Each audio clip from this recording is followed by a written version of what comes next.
देखिए क्वेश्चन है हमारा y is equal to log x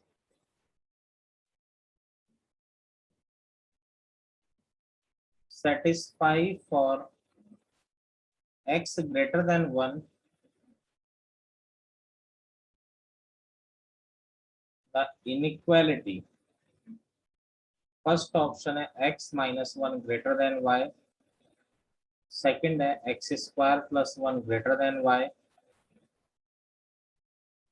third है y is greater than x minus one, and fourth है x plus one upon x less than y। ठीक है, तो देखिए इसका कोई और तरीका तो है नहीं, ऑप्शन से चेक करना पड़ेगा हमको।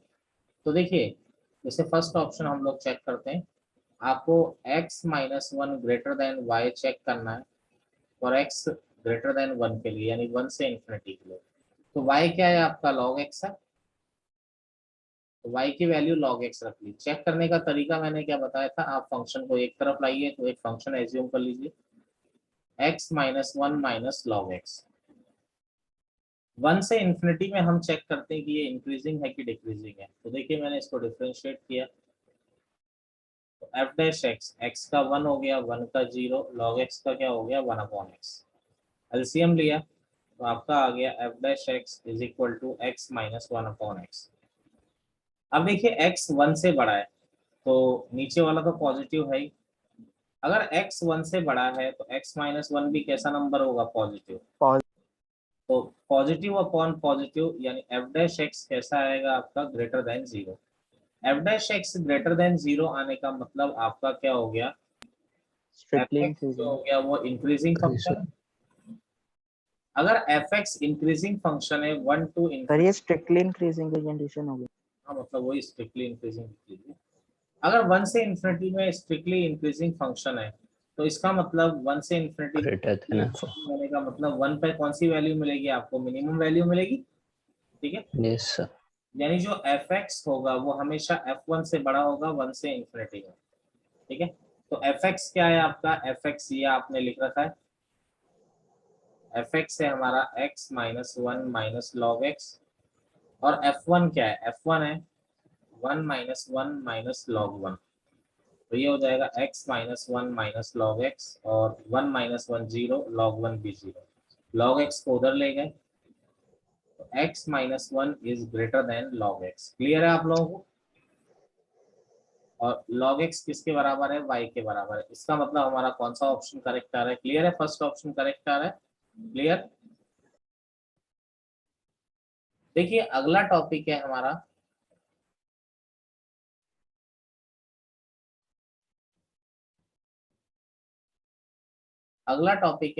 Tangent and normal.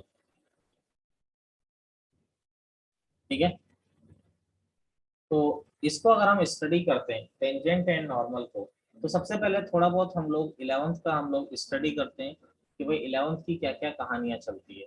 सबसे पहले हम लोगों को इस पर ध्यान देना है। तो सबसे पहले आप लोगों को मैंने बताया था एक टॉपिक स्लोप।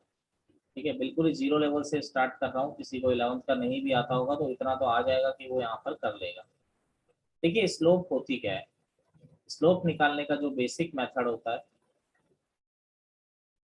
ये एक्स एक्सिस और ये वाई एक्सिस। मान लीजिए कोई लाइन अगर इस तरह से जा रही है तो एक्स एक्सिस की पॉजिटिव डायरेक्शन से एंटी क्लॉकवाइज सेंस में थीटा एंगल बना रही है। इस थीटा को हम लोग क्या कहते हैं, बोलिए, एंगल ऑफ इंक्लिनेशन कहते हैं। यस। तो इसका अगर टेंजेंट ले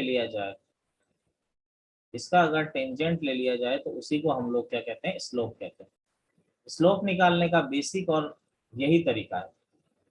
अब देखिए दूसरा तरीका क्या होता है, सारे तरीके ये 11th में आप लोगों को बताए गए हैं। दूसरा तरीका क्या होता है, अगर कोई लाइन ऐसी हो जिस पर दो पॉइंट आपको पता हो, अगर कोई लाइन ऐसी हो जिस पर दो पॉइंट आपको पता हो, दो पॉइंट पता हो मतलब x1 y1 और x2 y2, लाइन पर दो पॉइंट लाई कर रहे हैं वो आपको पता हो, तो उसकी स्लोप क्या होती है, देखिए। ठीक है, y2 minus y1 upon x2 minus x1। तीसरा पॉइंट होता है if equation of line is given. अगर लाइन का इक्वेशन आपको गिवन है, जैसे लाइन का equation ax plus b y plus c equal to 0 है, तो उसकी स्लोप होती है माइनस कॉफिशिएंट ऑफ एक्स, सबकी जरूरत पड़ेगी minus coefficient of x upon coefficient of y, यानी कि x का कॉफिशिएंट a है और y का कॉफिशिएंट b है। स्लोप निकालने के ये बेसिकली 3 मेथड होते हैं। इन तीनों मेथड से आप लोग अवेयर होंगे, आई होप सबको। लोकेश कोई दिक्कत तो नहीं है इन तीनों मेथड में? No sir. ठीक है, ये तीनों मेथड बेसिक मेथड है और जो 11th पढ़े हैं उनको तो कोई दिक्कत होनी भी नहीं चाहिए। अब इसके बाद देखिए, अब मैं कुछ पॉइंट्स आपको नोट करा रहा हूँ जो 11th में भी मैंने बताए थे, एक बार मैं दोबारा एक्सप्लेन कर रहा हूँ इन पॉइंट्स को। सबसे पहला पॉइंट, सबसे पहला पॉइंट है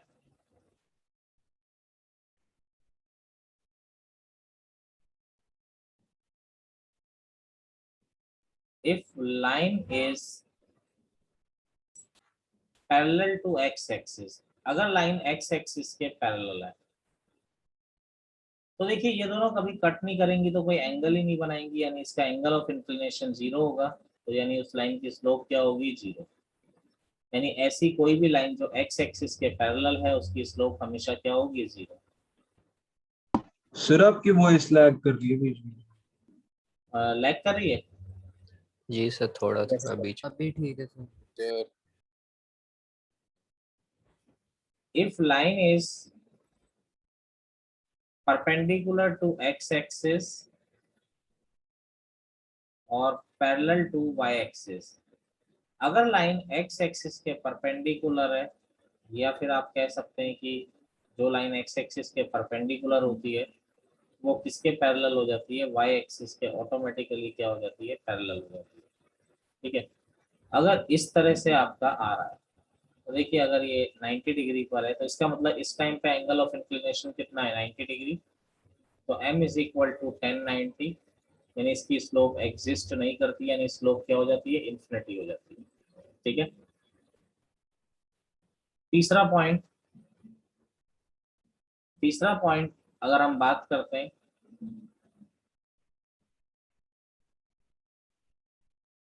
if two lines are parallel, अगर दो लाइन आपकी क्या है? पैरेलल है। ठीक है, तो वैसे तो हम लोग जानते हैं अगर दो लाइन पैरेलल होती है तो जरा याद दिलाओ उनकी स्लोप में क्या संबंध होता है? Same slope. Equal slope. बिल्कुल बिल्कुल, दोनों की स्लोप क्या होती है? इक्वल होती है। मैं फिर भी इसको बता देता हूँ। अगर मान लीजिए दो लाइन इस तरह से आपकी पैरेलल है, इसकी स्लोप m1 है, इसकी स्लोप m2 है। अगर पहली लाइन थीटा एंगल बनाएगी इससे तो डेफिनेटली दूसरी लाइन भी थीटा ही बनाएगी, तो m1 की स्लोप tan थीटा हो गई, तो m2 की तो ऑटोमेटिकली tan थीटा ही है, यानी कि m1 is equal to m2। यानी दो लाइन अगर पैरेलल होती है तो उनकी स्लोप ऑलवेज क्या होती है? आपकी सेम होती है। ठीक है,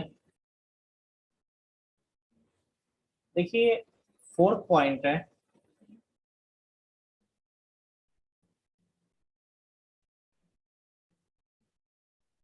if two lines are perpendicular, अगर दो लाइन आपकी क्या है? परपेंडिकुलर है, ये x एक्सिस ये y एक्सिस, अगर दो लाइन आपकी परपेंडिकुलर है, यानी कि मान लीजिए एक लाइन इस तरह से चले, वैसे तो आप लोग जानते ही हैं, सब समझदार हैं इतने तो, और दूसरी लाइन इस तरह से है। मान लीजिए ये थीटा एंगल बना रही है, अब ये दोनों लाइनें परपेंडिकुलर है, इसकी स्लोप m1 है, इसकी स्लोप m2 है, तो m1 इज इक्वल टू तो आपका हो गया tan थीटा। अब ये 90 डिग्री एंगल बना रही है दोनों लाइनें, तो ये क्या हो गया? 90 प्लस थीटा हो गया, नहीं हो गया? बोलिए। तो m2 क्या हो जाएगा? tan 90 प्लस थीटा, यानी ये तो मैं बहुत छोटी छोटी चीजें बता रहा हूँ आपको। तो m1 इंटू m2 आप करेंगे तो tan theta into minus cot theta यानी -1, यानी दो लाइन अगर परपेंडिकुलर होती हैं तो उनकी स्लोप का प्रोडक्ट क्या होता है? -1 होता है। यानी अगर एक लाइन इसकी स्लोप 2 है तो जो दूसरी इसके परपेंडिकुलर लाइन है इसकी स्लोप क्या हो जाएगी, -1/2 हो जाएगी। क्लियर है? यस इसके बाद देखिए फिफ्थ पॉइंट है if line is the angle bisector of coordinate axis, यानी लाइन जो है कोऑर्डिनेट एक्सिस का अगर एंगल बाइसेक्टर है तो उसकी स्लोप के बारे में हमें देखना है। तो देखिए अगर हम लोग बात करते हैं ये एक्स एक्सिस ये वाई एक्सिस, तो एंगल बाइसेक्टर किसका है, कोऑर्डिनेट एक्सिस का। तो मान लीजिए एक तो एंगल बाइसेक्टर ऐसे हो सकता है, यानी अगर ये पूरा एंगल 90 डिग्री है तो बाइसेक्ट करने का मतलब ये वाला एंगल कितना होगा, 45 डिग्री। तो लाइन की स्लोप उस केस में क्या हो सकती है, 1045 डिग्री यानी कि 1 हो सकती है। लेकिन एंगल बाइसेक्टर जो पॉसिबल है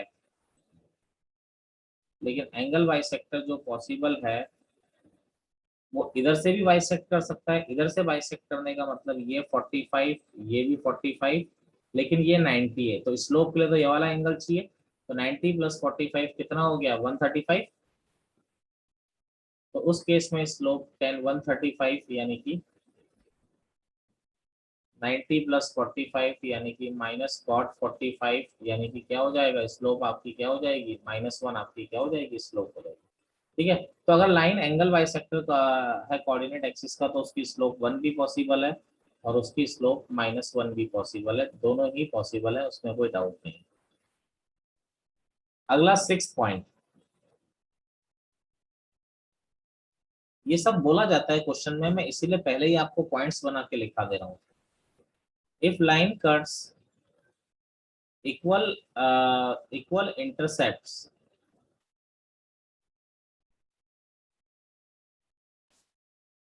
from the coordinate axis, if line cuts equal intercepts from the coordinate axis, अगर लाइन कोऑर्डिनेट एक्सिस से इक्वल इंटरसेप्ट कट कर रही है, तो देखिए अगर लाइन कोऑर्डिनेट एक्सिस से इक्वल इंटरसेप्ट कट कर रही है तो इंटरसेप्ट क्या होता है, सबसे पहले मैं आपको बता देता हूँ, कई बच्चों को इंटरसेप्ट में कंफ्यूजन हो गई। तो जैसे ये लाइन है, तो ये जो लाइन एक्स एक्सिस पर लेंथ कट करती है उसे हम एक्स इंटरसेप्ट कहते हैं, यानी कि ये जो OA है ये एक्स इंटरसेप्ट है और ये OB क्या है, वाई इंटरसेप्ट, यानी OA जो है आपका वो एक्स इंटरसेप्ट है और जो OB है आपका वो क्या है, आपका वाई इंटरसेप्ट है। OA आपका एक्स इंटरसेप्ट है, OB आपका क्या है, वाई इंटरसेप्ट है। ठीक है, तो अगर इक्वल इंटरसेप्ट कट कर रही है, इक्वल इंटरसेप्ट कट करने का मतलब अगर मैं यहाँ पर आपके सामने बता दूं कि इनको इक्वल इंटरसेप्ट कट करने का मतलब क्या है, यानी लाइन अगर कुछ इस तरह से है कि यहाँ से जितनी लेंथ कट कर रही है, अगर मान लीजिए इस लेंथ को मैं A मान लेता हूँ तो ये वाली लेंथ भी A ही होगी क्योंकि इक्वल कट कर रही है। तो ये वाला पॉइंट हो जाएगा A, 0 और ये वाला पॉइंट हो जाएगा 0, आपको रिजल्ट याद रखने। तो लाइन 2 पॉइंट से पास कर रही है तो उसकी स्लोप बता सकते हो, कौन से फॉर्म में से बताते हो आप, 2 point form. 2 पॉइंट फॉर्म से आप आसानी से बता सकते हो, y2 - y1 अपॉन, तो क्या हो गया A - 0 अपॉन 0 - A, यानी स्लोप इस केस में क्या हो जाती है, -1 हो जाती है। लेकिन अगर ऐसा हो जाए ये x एक्सिस ये y एक्सिस, लाइन अगर इस तरह से आ रही है, ऐसा भी तो इक्वल इंटरसेप्ट कट कर सकती है।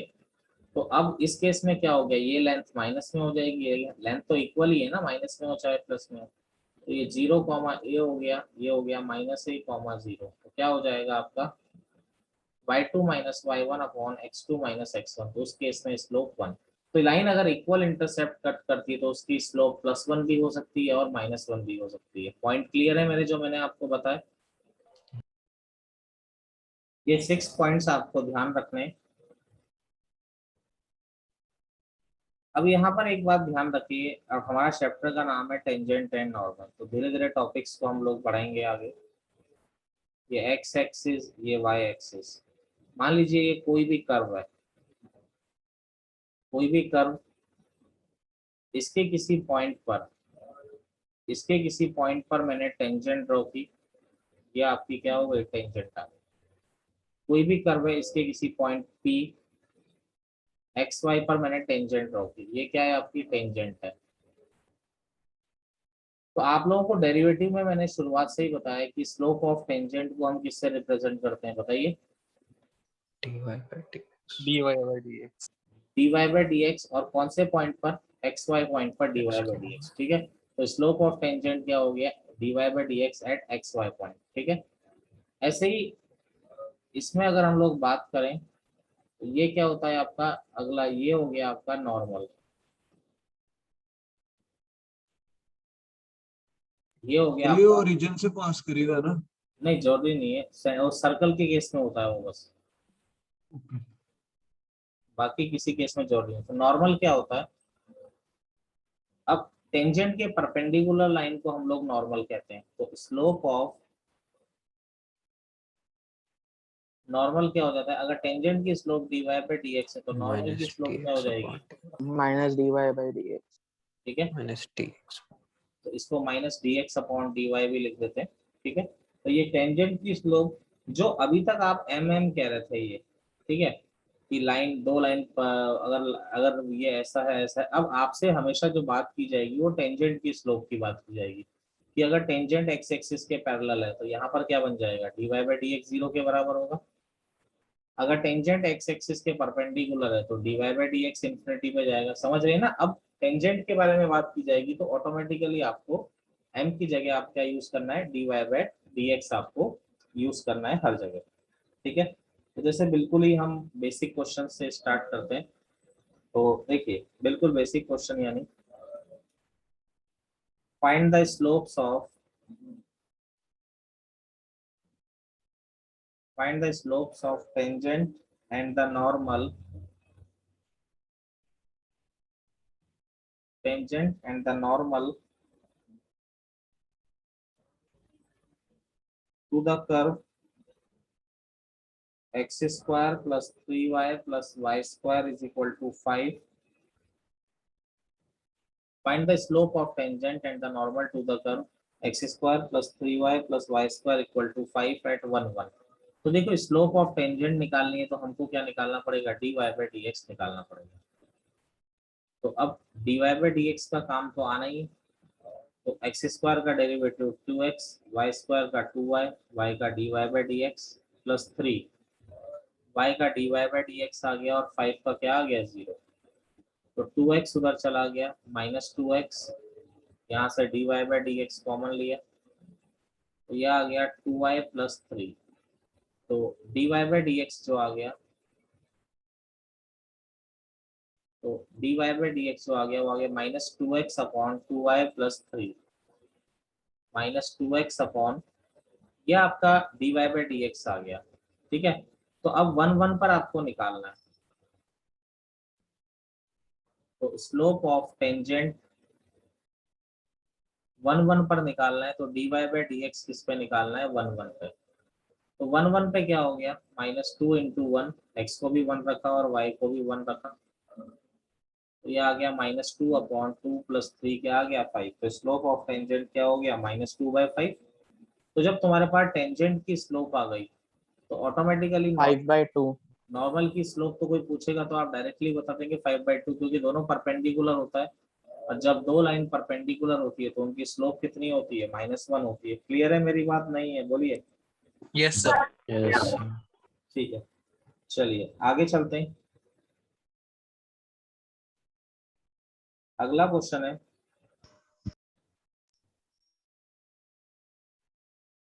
Find the slope of the normal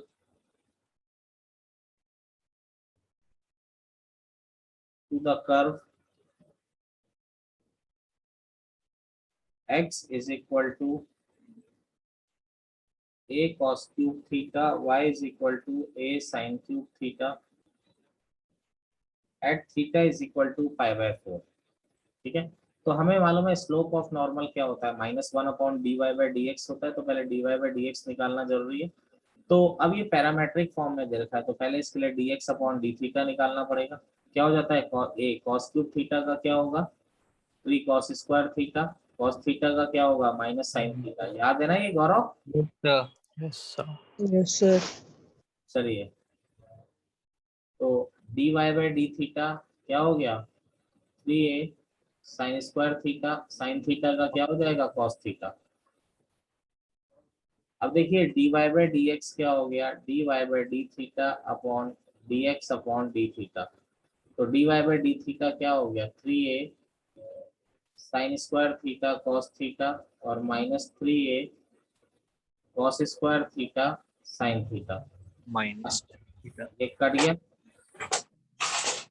कितना आ गया, -10 थीटा। क्लियर है? Yes, sir. तो slope of normal, slope of normal क्या होती है, -1/dy/dx। तो यानी ये हो जाएगा -1/-10 थीटा। तो यानी कॉट थीटा हो गया, लेकिन एट थीटा इक्वल टू π/4। तो थीटा को π/4 रखा तो कॉट π/4, कॉट π/4 कितना हो जाता है आपका, 1 हो जाता है। क्लियर है मेरी बात? Yes, sir. Yes, sir.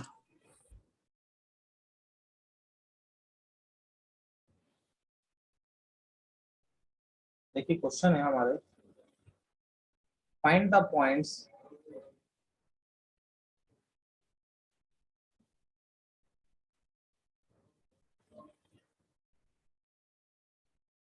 on the curve y is equal to x cube minus 2x square minus x, at which the tangent lines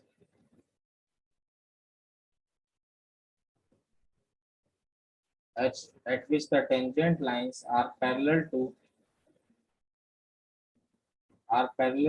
y is equal to 3x minus 2, at which the tangent line are parallel to y equal to 3x minus 2।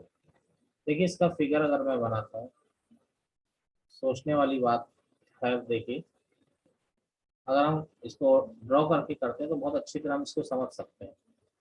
ये curve है, इस curve पे आपको point निकालने, मान लीजिए वो point क्या है हमारा, एच के। वो पॉइंट ऐसा है जिस पर आप टेंजेंट ड्रॉ करें और जो टेंजेंट आए वो किसके पैरेलल आ जाए, ये दूसरी लाइन के क्या आ जाए, पैरेलल आ जाए। कौन सी लाइन है दूसरी, जो है y equal to 3x minus 2 के पैरेलल आ जाए। क्वेश्चन क्लियर है मेरी बात का? ठीक है, Yes. तो फर्स्ट ऑफ ऑल तो अगर हमें बोर्ड में करना है तो पूरा लिखना पड़ेगा कि पी एच के लाइज ऑन द कर्व,